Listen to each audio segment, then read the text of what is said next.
10ක් මහන්සියෙන් හදපු හදවත මේ වෙනකන් බලාගත්තු තවත් දෙවි කෙනෙක් ඉන්නවා.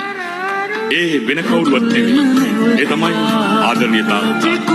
අපි හිතපු දේ ගෙනල්ලා ගෙදර සාලේ මේසෙ උඩින් තිබ්බනම් උට වෙන දෙවි කෙනෙක් නෙවෙයි. ඒ තමයි තාත්තා. අපි හිතනකොට ඒ හිතන දේ තාත්තා ගෙනල්ලා ගෙදර සාලේ මේසෙ උඩින් තියලා ඉවරයි. මොකද තාත්තා වැඩ කරලා ගෙදර එනකොට ලස්සන ඕන තරම් කැම જાති දකින්න නැති කන්න. හැබැයි මොන හරි දෙයක් කඩදාසිය කොලේ පොතාගෙන ඇවිල්ලා මට දීලා මම එක කනව බලාගෙන තාත්තා සතුටුනා එක පැත්තක ඉඳගෙන. උට තාත්තා ලස්සන ඇඳුම් ගොඩාක් දකින්න නැති. හැබැයි 8 වසරට 9ට 10ට 11ට මම පාස් වෙනකොට කොහොම හරි මගේ නිල ඇඳුම තාත්තා මට මහලා දුන්නනේ. කොහොම හරි මගේ පොත් ටික තාත්තා මට අරන් දුන්නනේ පුතේ. මට එක විනාඩියක් තිබුණාද අහන්න තාත්තගෙන් තාත්තේ තාත්තට මහන්සිද කියලා. ලස්සන යාළුවෝ හම්බ වෙයි. තාත්තට වැඩිය ලස්සන මගේ තාත්තට වැඩිය ශක්තිය තියෙන මිනිස්සු ඕනතරම් මේ ලෝකේ හම්බ වෙයි.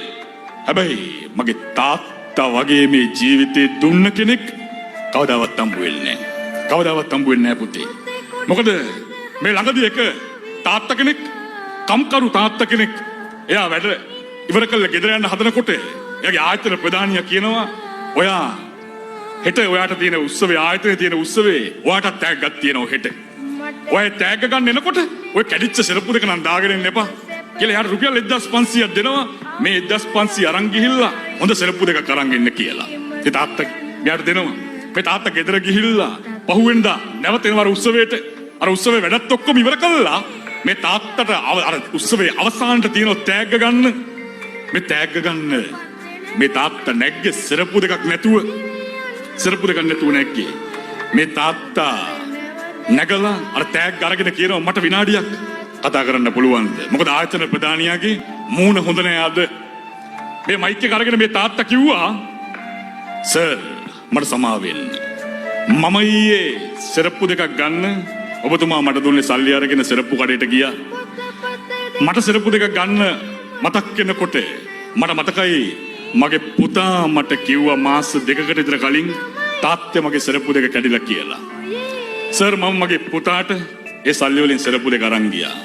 සර් අද මගේ කැඩිච්ච සෙරප්පු දෙක මම ස්ටේජ් එක ළඟ බිම ගලවලා මම සර් සෙරප්පු දෙකක් නැතුව අද ස්ටේජ් එකට නැග යන්නේ ඒකයි. මොකද පුතා ගොඩක් සතුටු වුණා. හිතන්න පුතෙක් වෙනුවෙන් තාත්තා කෙනෙක් එහෙම හිතනකොට පුතෙක් කොහොමද නරක යාළුවෝ ආශ්‍රය කරන්නේ? මම යනවා පුතේ මේ ළඟදී අක්කරේපත්තුවේ මැතිවරණ රාජකාරියකට. ඒ අක්කරේපත්තුවේ ඉන්නකොට අක්කරේපත්තුවේ පොලිසියෙන් රෑ 12ට මට කතා කරලා කියනවා එක පුතෙක් තාත්තා කියලා.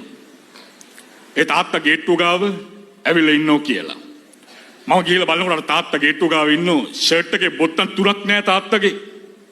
ඒ තාත්තගේ ෂර්ට් එකේ මඩ මේ පුතා බිම දාගෙන අර තාත්තා බිම දාගෙන මේ තාත්තව එක්කගෙන යනවා මම ගෙදරට කියලා බලනකොට අර පුතා වාඩි වෙලා ඉන්නවා එළිය පුටුවක් තියාගෙන ෆෝන් එක ඔබ මම ඒ පුතාව අල්ල ගන්නකොට මේ තාත්තා කෑ ගහලා ඇඬුවේ බිම වාඩි වෙලා කෑ ගහලා ඇඬුවේ.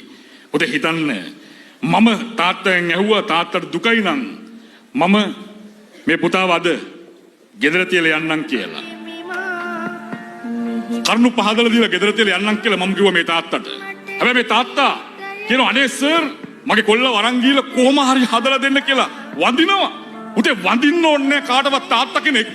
අච්චර ලොකු පුතෙක් හදලා නමුත් වැඳලා කිව්වේ තාත්තා මම මේ කොල්ලව අරන් ඇවිල්ලා අක්කරේපත්තුවේ පොලිසිය කූඩුව ඇතුළට දාලා පුතේ නැවත මම රාජකාරියකට යනවා එළියට. ගිහිල්ලා නැවත එන්නේ මම උදේ 4:00ට පොලිසියට. මේ 4:00ට පොලිසියට එනකොට පුතේ විශ්වාස කරන්න අර ගෙදර ඉඳගෙන පොලිසියට කිලෝමීටර් 4:00ක් තිබුණා. මේ කිලෝමීටර් 4:00ම මේ තාත්තා පයින් ඇවිල්ලා තාත්තගේ අතේ තිබුණ සල්ලි වලින් තාත්තා පුතේ ආප්ප දෙකක් අරන් ඇවිල්ලා මේ කොල්ලට අර කොල්ල කූඩුව ඇතුලේ නිදි මේ තාත්තා එළිය පුටුවක් තියාගෙන පුතාගේ දිහා බලාගෙන ඉන්නවා අඬ.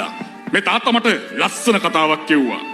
සර් මේ ඉන්නේ මගේ ලොකු කොල්ලා මේ කූඩුව ඇතුලේ ඉන්නේ. ගෙදර හාල් මුට්ටිය කවදාවත් මම හිඳෙන්න දුන්නේ නැහැ. මොකද මේ ලොකු කොල්ලට සර් බඩ පිරෙන්න බත් කන්න ඕනේ හින්දා. සර් ගෙදර එළවලු කූඩේ මම හිඳෙන්න දුන්නේ නැත්තේ මේ කොල්ලා එළවලු නැතුව සර් බත් කන්නේ නැහැ. ඉඳලා හිටලා හරි කරවල කෑල්ලක් ගෙනල්ලා මේ කොල්ලගේ අම්මට දුන්නේ. මේ කොල්ලා මස් මාළු කරවල නැතුව බත් කන්නේ නැහැ සර්. අද මේ කොල්ලම මට බිම දාගෙන ගැහුවනේ සර් කියලා මේ තාත්තා කියනවා. පුතේ හිතන්න කරදඬු උස්මහත් වෙනකොට තාත්තව පේන්න වෙන කෙනෙක් වගේ නේද? පුතේ හිතන්න අපිට එකපාරක් දෙපාරක් නෙවෙයි 100 වතාවක් කරුණු තියෙනවා. උසස් පෙළ පාස් වෙන පුතෙක් තාත්තගෙන් බයික් එකක් අරන් ඉල්ලුවා. මේ තාත්තා කැමති උන්නේ නැහැ බයික් එකක් අරන් දෙන්න. ඇයි ඒ?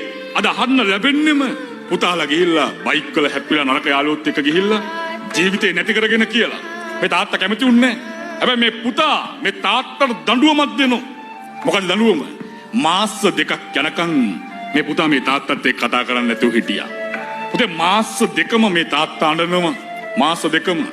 මේ තාත්තට මාස දෙකට පස්සේ මේ තාත්තා හිතුවා තවත් මට ඉන්න බෑ මෙහෙම පුතත් එක්ක කතා කරන්නේ නැතුව. මොකද චූටි කාලේ කරේ තියාගෙන ගියපු කොල්ලා අවුරුදු 18 වෙනකම් මම හදපු කොල්ලා මේ අද මගෙත් එක්ක කතා කරන්නේ.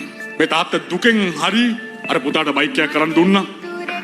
ඒ බයික් එක කරන් දීලා පුතේ එක සතියයි ගියේ. සතියයි නරක යාළුවෙක් එක්ක ගිහිල්ලා ලයිට් කනෝක හැප්පි. මොකද මේ මල ගෙදර මමත් හිටියා රජ සේවකයෙක්ගේ පුතෙක්. මමත් මේ මල ගෙදර හිටියා. පුතේ වචන නෙවෙයි මේවා. වචන කීරෝ නෙවෙයි. ඒ තාත්තා පෙට්ටිය පෙරලගෙන ඇඬුවේ අර මල ගෙදර. අර මල්ශාලාවෙන් ඇවිල්ලා නැවත අර මරණේ හැදුවා. ඒ තාත්තා අඬ එකම එක දෙයක් කිව්වා. මට සමා වෙන්න මගේ පුතේ. මම තමයි වැරද්ද කරේ උඹට බයික් එකක් අරන් දීලා. අදට තාත්තා බලිනවා ඇති. පුතේකට අදට තාත්තා ගහනවා ඇති සමහර වෙලාවට. හිතන්න ඒ ගහන්නේ බනින්නේ ජීවිතේ හදාගන්න. මොකද චූටි කාලේ ඉඳගෙන පුතේ වැරදි දැක්ක වෙලාවට වැරද්ද මට තාත්තා පෙන්නලා දුන්නනේ.